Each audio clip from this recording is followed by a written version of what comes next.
और बड़ी खबर का रुख करेंगे, जहां लखनऊ में हुई दुर्घटना के बाद अब राजधानी जयपुर यानी कि जयपुर नगर निगम की नींद खुल गई है। जी हां, फायर एनओसी नहीं होने पर सीलिंग की कार्रवाई की गई है और जयपुर में कई कोचिंग सेंटर्स और लाइब्रेरी को सीज कर दिया गया है।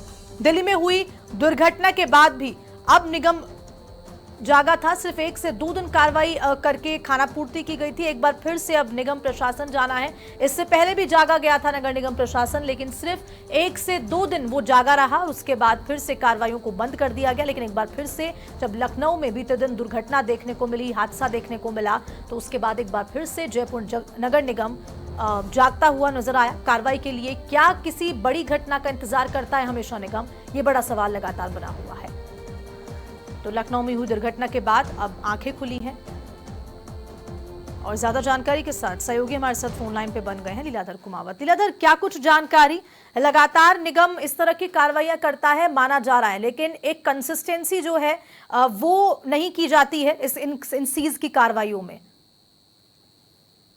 कहूँगा नगर निगम की कार्रवाई पे उनके अधिकारियों पे प्रश्न चिन्ह लगना लाजमी हो गया है। लखनऊ में ये जो घटना है उससे पहले दिल्ली में दुर्घटना घटित हुई थी और इसी के साथ जयपुर के गोपालपुरा के अंदर भी एक जो गैस का चैम्बर है वो ओपन होने से जो बच्चों की दम घुटने की शिकायत मिली थी, उसके बावजूद भी नगर निगम के अधिकारी कर्मचारियों की नींद नहीं खुली है।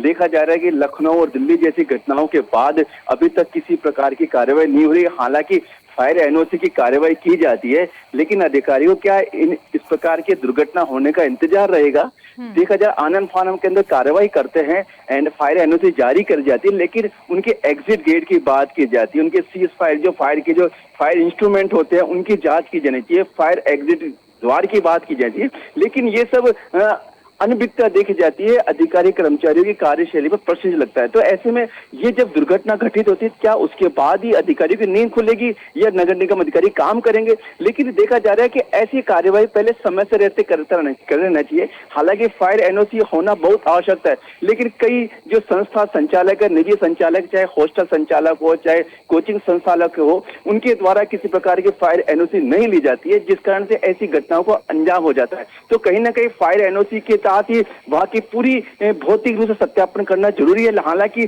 जो फायर एनओसी का जो प्रारूप होता है उसमें पूरी डिटेल होती है कि आपकी जो जिस कार्य में निजी कार्य जो आप कार्य कर रहे हैं उसकी रूपरेखा किस प्रकार की है, मकान किस प्रकार का है, पक्का है कि नहीं है, फर्नीचर किस प्रकार का है, एंट्री गेट कैसा है, एग्जिट गेट कैसा है।